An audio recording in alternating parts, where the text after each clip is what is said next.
good afternoon. Today I'm here at WorkLiberated. My name is Margaret Graziano and I'm your host. And today I am featuring Katie Keller of KK Social. Katie and I met a few months back, like almost a half a year ago, at a large group self-awareness and transformation program.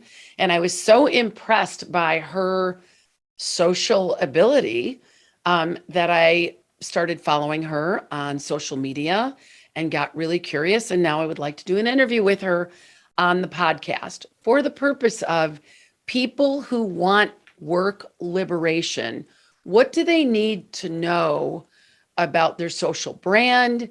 How do they even begin? What is this thing called social credibility and why is it important? And before we do any of that, I'd like to talk about your own work liberated journey from when you worked corporate and why you chose to go out on your own and start your own business.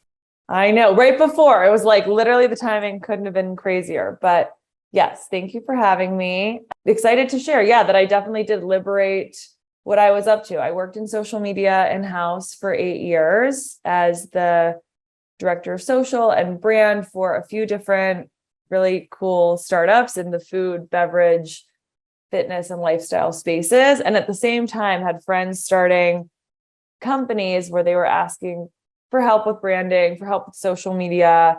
And so at the top of 2019, I looked at my husband, who's my partner in also this business, and said, I think we should launch an agency. And for people listening in, the idea of social media being this huge hub of connection and creativity still exists. I think a lot of people feel like they're being sold to, and certainly like I work in a marketing capacity where we're using Instagram as a tool for selling, but also it is still this like point of connection. So I think for everyone, it's like, what is your personal brand? What do you share on the internet? What do you use it for? And for everyone, that could be different things. But certainly for you, it's a big community builder and is going to evolve. What is social credibility? And I want to make sure my team that her volume is loud enough, because I noticed the last podcast was light and she seems light as well.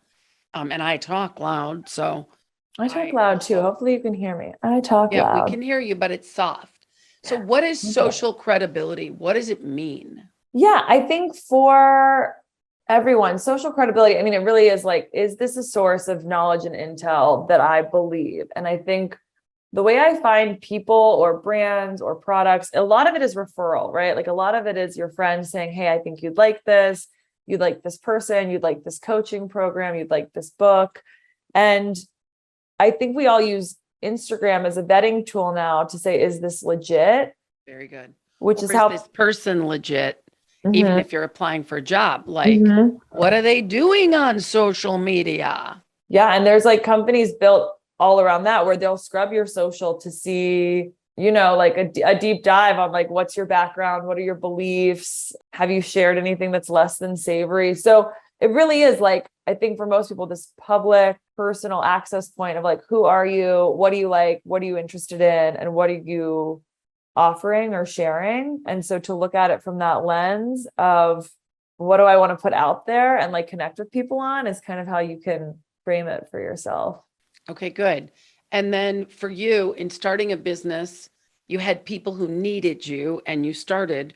What was your biggest challenge in leaving corporate and being on your own or deciding, I'm going to go do this. I'm going to take this chance? Yeah, I've been thinking back on this a lot. I mean, I would call it a quantum leap, right? To do something that you haven't seen directly modeled, like doing things that you haven't seen anyone else do exactly the way you'll do them is really interesting. Because I had friends who were like freelance photographers, freelance writers, maybe freelance PR, but the idea of a social agency felt big, like hundreds of people and like a huge office and this, not like easy to do on your own thing. So the biggest challenge was just believing in myself and saying, yeah, I can quit my job. I can get clients on retainer. People will find me and the service I offer is a value add for people. I think everyone is asking these questions that we're talking through, like, who am I? What info am I distilling down? How do I make that accessible and interesting? And so, yeah, I workshop that as a strategy with all the clients. And I think just believing in yourself is the first step to say, I can like close one door and kind of walk into the unknown. Once you took the step, what's been your biggest challenge in the last 2 years?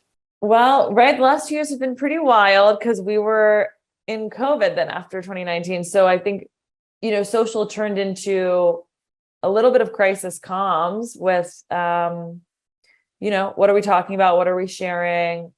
Certainly it's been a big few political years, and companies are now leaning into like having a point of view and a tone and a voice in that space, which is really interesting because I'm writing a lot of those messages. And also that everyone's moved online. Like most shopping is now done on Instagram.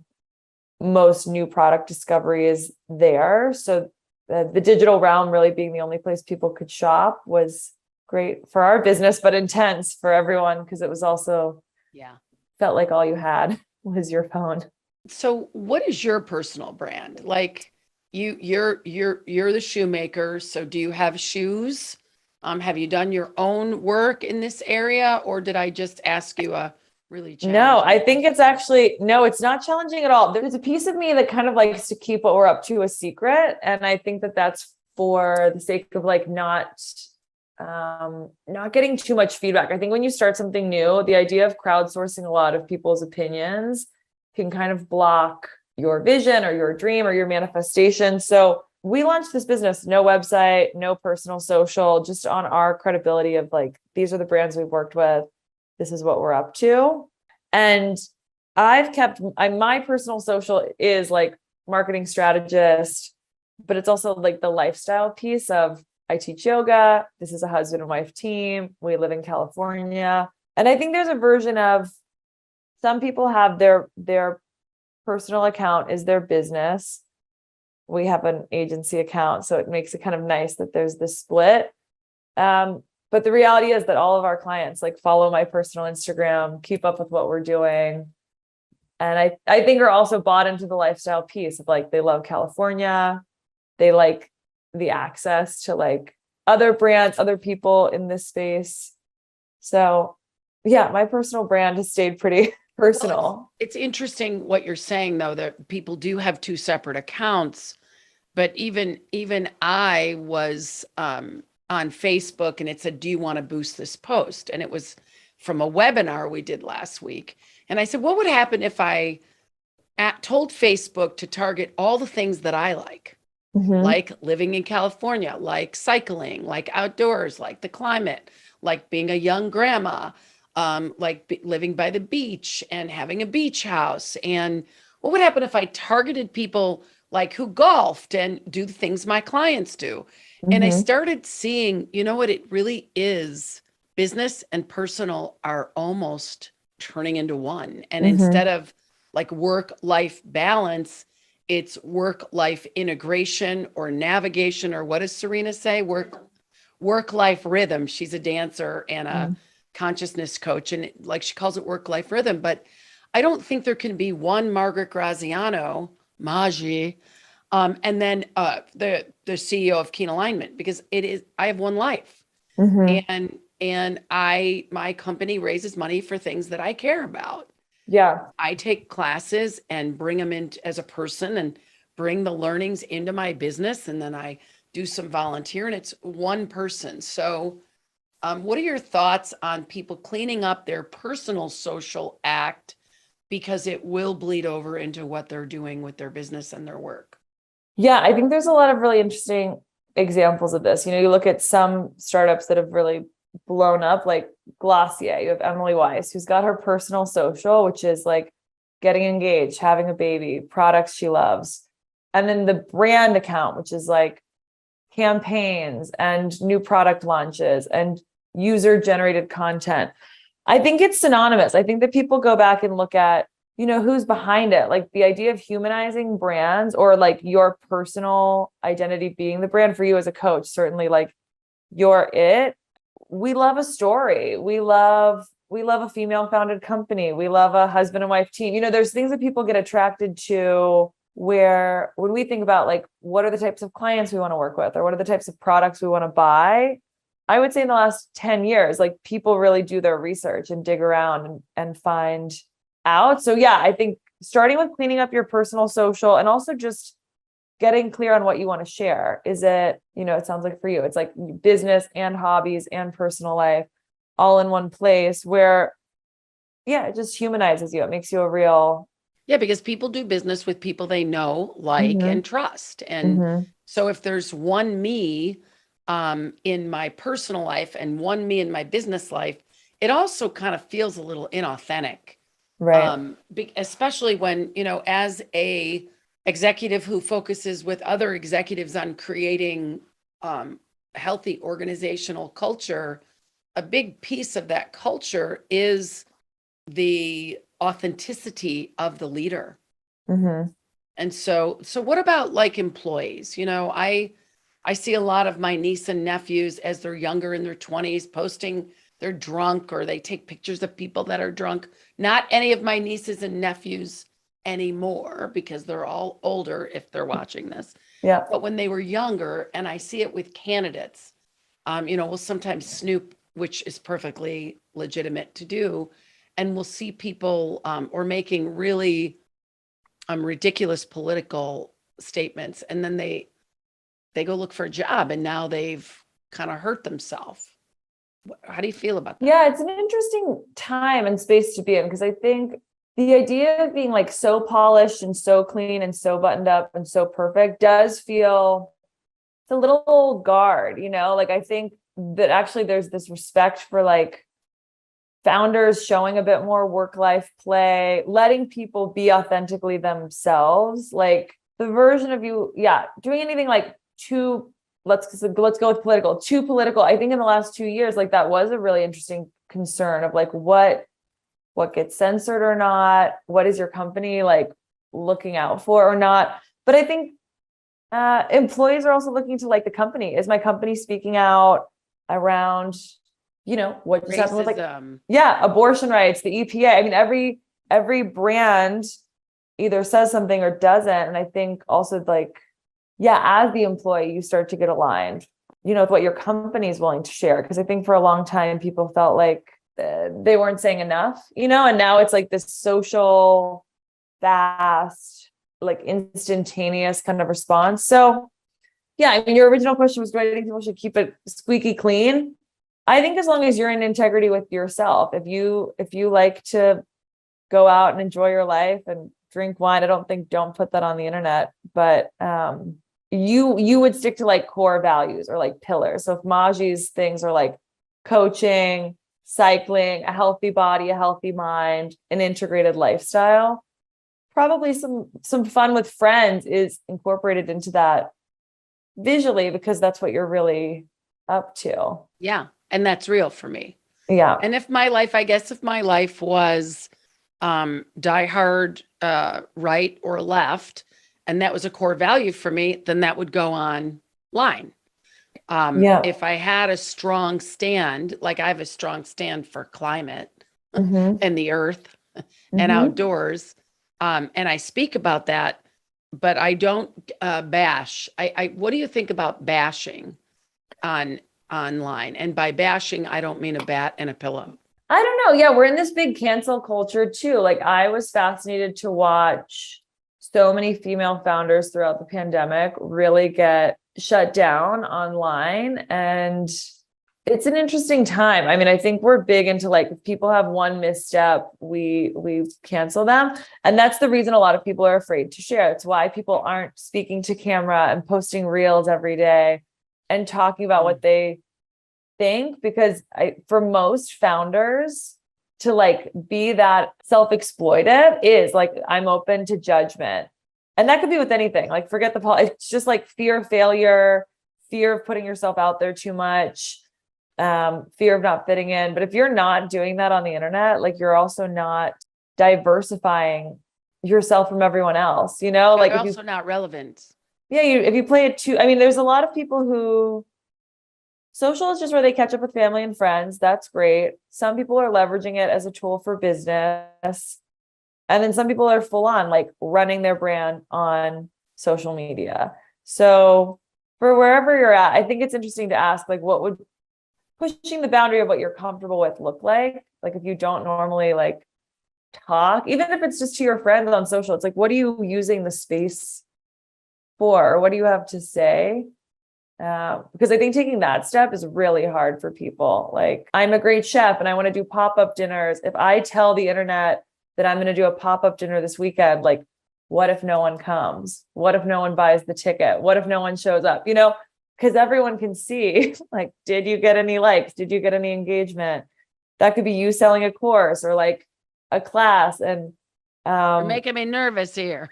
but the fear is like, well, what if I say I'm going to host a yoga retreat and then people see that it's a public failure, you know, even if that's your side hustle or a fun project or a fun idea. Yeah, I think a lot of my work is like demystifying that the internet's not this scary place, that you'll actually find people rooting you on in places that might surprise you, or you'll get like connected to people that you didn't think you'd work with, or, you know, it's like as it's intended to, you are like having like-minded people find you if it's the fit, which is cool. So as far as personal brand, what's the first 3 steps to take to identify your personal brand or to create your personal brand?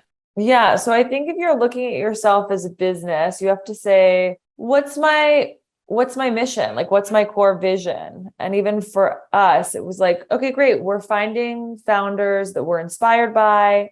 They're making a product that deserves community.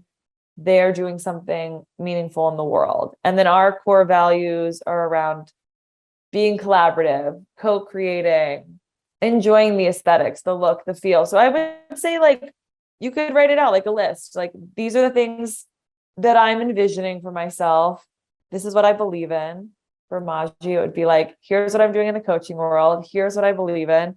And then how does that show up visually? So for you, it would be like videos of you. It would be this podcast, your book, you know. And then say my brand is liberating people. Mm-hmm. How would that show up? Just pictures of a bunch of people jumping off a bridge? No, because that's not authentic, right? That's not real. That's not real liberation. I think how would that show up? It would be like people listening into this podcast, writing reviews of ways that you've like helped them find small liberation, and like designing those into really gorgeous quotes, or doing Q&As with those people, or having them do a selfie recording of like, I listened to your podcast with Marissa and that really sparked this for me. I don't think that there's anything more powerful in the connection realm than like actual humans, actual conversations, actual reviews. So looking at people jumping off of a bridge, smiling or whatever, into a pool, like whatever they're doing, that doesn't feel real. Where maybe if I'm talking to somebody that you've coached that quit their job, started their own thing, or like elevated their career in some way, reached for a rung on the ladder, you know, we're all like portals for one another, or windows into what's possible. So if you can like show that visually, I think that that's powerful. Cool. All right. So now so let's say I'm not me and I'm anybody who's thinking, wow, I just got laid off. So there's a lot of layoffs happening right now. Mm-hmm. People are going into, you know, it's going to wind up being a crazy 5 years from everybody being happy and life is great and the economy is great. Boom, we're shut down. We have a pandemic. We're flipped out. Then we're actually happy because nothing's going on. We have time back. There's no pollution. People are peaceful. Then we go back to work and it's crazy, crazy, crazy, crazy. Get busy, busy. Blah, blah, blah, blah. We're so busy. And now we have massive inflation.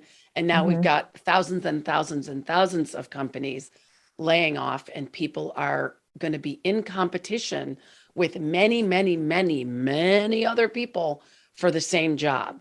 So it's going to switch as fast as it started. And so first thing is what I heard you say is you have to have a vision. So a vision for your life, a vision for your career, and then what are my values? What are my core tenets? What's important to me? Now, when I'm building my social brand and I know that my employers are going to be checking on this, how do I, as an employee to be, or even you looking for clients or me looking for clients, how do we as consumers leverage who we want to work with and for? How do we use social media to establish credibility for our buy cycle? Yeah. I mean, I guess step 3 that you asked for would be like clarity of vision. Like you've got the mission, you've got the vision, distilling that into like purpose. So, right, whether you just got laid off, you're applying for jobs, you're exploring side hustles, the advice is like cast a wide net, in my opinion. Like when we quit our jobs, it wasn't, okay, we're doing the social agency full send. We wrote out what are like all the things that light us up. What are we passionate about? Which was hosting retreats, doing yoga and brunch, doing those pop-up dinner parties, like, and marketing for people. And we cast this wide net to just see what sticks, what feels good. And all of those pieces worked, but it was like, what works the easiest, that doesn't feel like a drain, that doesn't feel like it's sucking us dry. Hosting retreats, that's amazing. You also can leave an experience like that and feel really depleted as the facilitator. Sometimes, yes. Sometimes, yes. So like in the casting of that wide net, I think you write down, like, what are you interested in? If I'm an employee, my interests go beyond like working in sales or working in marketing. Like it's really helpful, I think, to say like, okay, I love skincare. I should probably be working in skincare. Like I'm a marketer, but I should be working in a field that like lights me up. That's exciting. Maybe that's fitness. Maybe that's fashion. Like, and some people, that seems so obvious. Like, oh yeah, of course I'd only work in a field that I like. But I think a lot of people end up in kind of rogue settings where they're like, I mean, I was running marketing for an automotive company at one point, and I was like, wait, I don't care about cars. I had wrapped my head around like, oh, I love like electric vehicles because we're saving the planet. But at the end of the day, that was like not a fit. And I could have clocked that really early if I had written out like, here are my interests. Here are the spaces I actually care about. Here are like ways that I can move the needle, which I really do love, like food and beverage and fashion. But yeah, like I think for people to know that, like, don't go into things or apply for things where you're already not like 100%. Yeah, that's really powerful. So I'm not supposed to ask age, but can you give me your approximate range Of how old I am? I'll just Yeah. tell you my regular age. I'm 28. I lied about my age for like 10 years. Maji knows. I went to high school when I was 12. I went to college when I was 15. I graduated university at 18 and was managing people like 10 years older than me. So, and I also used to be quite a bit more ageist than I am now, where I was like, these old people don't get the internet. Why are people who are like in their late 40s, early 50s, whatever it was, like running marketing teams, because it's like so rapid and fast how quick stuff is changing. Even having been in this space for 10 years, I'm looking at like friends who are doing just TikTok agencies, just TikTok for brand. And even that feels like too young for me. And it's funny because we talk all the time about like, are we missing the marketing wave, since TikTok really is it, like it's what's happening now. Yeah, except for the other side of TikTok is, where's your data going? Is there any sanctity or any prawns around, like, is there any governance around what's happening with that data? But what I love about what you're saying is, here you are, you're like a child prodigy almost, if not, and you're a 27-year-old who is thinking like a 40-year-old. But what I specifically love is you got this job. You weren't really thinking about what are the industries that I should say yes to. It's like, how do I get a paycheck? Just like, give me a good salary on paper. This sounds correct. Like, I really did feel like I fell into a lot of the careers that I landed in, and it was not well directed or well advised. And I think that that's very common. So the only people I coach is really in the executive suite. And then my team coaches the rest of the team. And then when we do cultural transformation, we work with large groups of employee populations, 30, 50, 80, 100, 600. And what we find in the world of liberating the working people, the people doing the work, not the people leading the organization, is over 75% of people who go to work don't consciously choose an industry of their liking. Yeah. They take a job because there's money there. So Yeah. they're waitressing, or they're working at a movie theater, or they're working at a yoga studio, or they're working doing something at a hotel or at a tech company or at an automotive at Tesla, but they don't like that thing. So what they do is they leave a piece of their heart at home, and then they hope to get fulfillment after work, outside of work, tomorrow. And then a month goes by, or 2 months or 3 months or 6 months, and they're depleted because the job is compartmentalized to this thing that I have to do to go get a paycheck, versus this is a self-expression of my passions. And I happen to get lucky, and now I'm working in alignment with what I believe in. And, one of the reasons for this podcast is because it is the intersection between personal empowerment and career empowerment. Like, we actually have choices, folks. We can have jobs doing what we like to do in industries that we like doing it. And here you are, 27 years old, saying the same thing that the 58-year-old says. Anyway. Yeah. I mean, I think you just blew the lid off of what took me probably 8 years to figure out. The need to achieve, the need to prove, the need to do what sounds right on paper, I think is where 90% of the world is operating from. Get the job, get paid, work your way up. That's success, because that's what we've seen. And that's what I'm talking about when it's when you close your eyes and you listen to your heart of how do I want to live, work, play, celebrate? That fulfillment outside of work was real. I would work my full-time job and then teach 15 yoga classes a week on top of that as a creative outlet.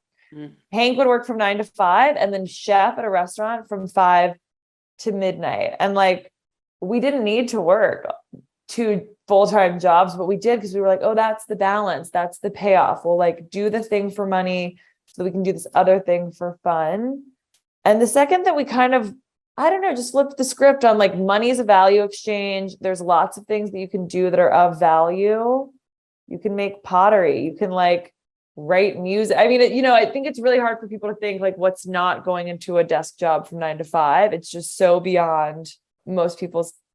So I want you to say that again, the money things, because that's going to be a quote from this podcast. Oh, great. Yeah. The quote, I guess, would be that money is just a value exchange, that you can create value in any way that you choose. So for me, that is consulting, teaching yoga, throwing dinner parties. I once did sell pottery just to see if I could do it. And the reality is you can, but people, that starts with believing in yourself, believing that what you create has worth and value. Yeah.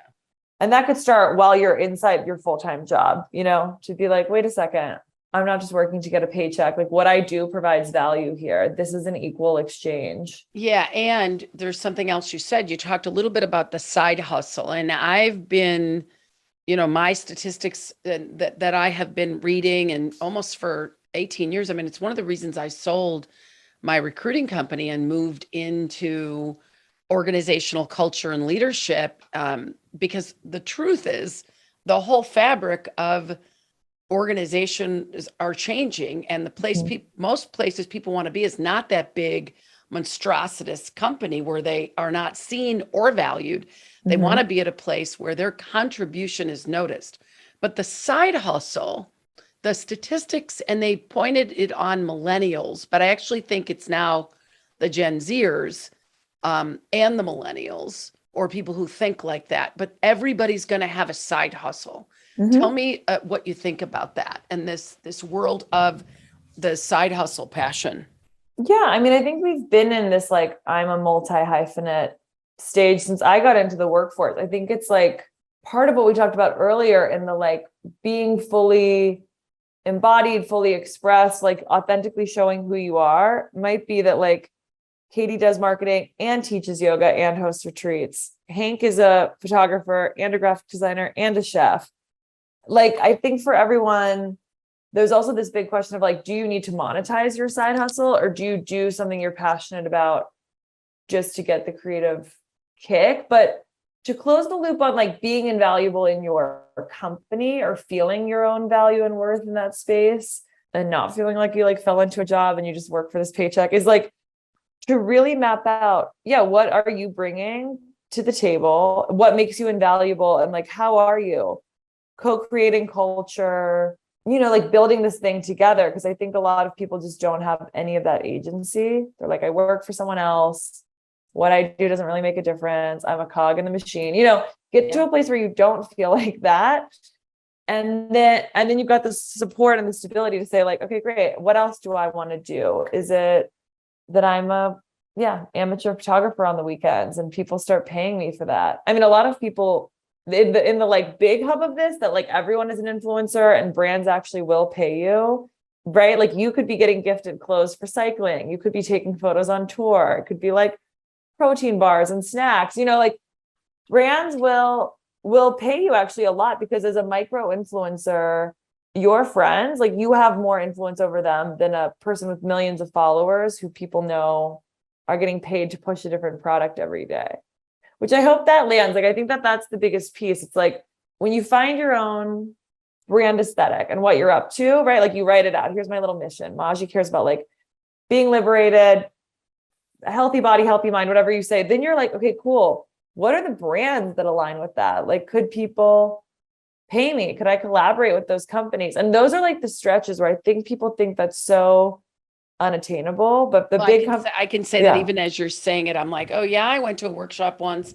The woman wanted like 10 grand to teach me how to go get sponsors. And I was almost going to do it, except for when I asked her how she goes about it. She was like 62 years old. Not that there's anything wrong with that. No, we're not ageist, but her answer for how you go about that was like from 1982. You send emails to the department and you ask for sponsors. No, Maji, you'd just DM, you'd be like, hey, Cliff Bar, I'm going on a 50-mile bike ride, whatever. Like you'd pick like, who's the brand that you think is the coolest? What are clothes you already buy? What are products you already use? Lululemon, Title IX. Yeah. And you Patagonia. DM those people, and, right? But you would like send them a Black message. Diamond. And that's also the thing. If you've got gorgeous content, like if you photograph yourself and you share things in a real meaningful way, that's invaluable to brands. Like they can't get that, right? Like I think for brands, there's this real push of like, you've got like the commercial stuff, what you see on the website, what you see on emails, what you see as ads. But what actually translates, what translates on social is like Maji tagging the bike she's riding, and maybe they want to like give you an even swankier bike for free that you like do a little GoPro tour with. And I think people get surprised. Like, small brands, like the less than 10,000 follower range actually has a lot of potential to be like monetizing your interests, I guess. Like the question around like what, you don't have to have the side hustle that's fully fleshed out. Like the side hustle could be, I am a cyclist and I find ways to show people what I'm up to, and like brands pay you basically. And you don't need to pay someone 10 grand. You can just DM those brands. If you're already cranking, like if you've got a real community, if you're like doing gorgeous content, then it's an easy yes for these companies to say like, let's partner. Well, actually, speaking of nieces and nephews, my nephew's wife took all these pictures of her daughters from baby up until, I don't know if she's still doing it, but she's a phenomenal photographer. Okay. And she was getting clothes sent to her for her daughters. And it was really cool. So we have to wrap up in a minute. What would be your parting comments for people who want to experience liberation at work as it has to do with social?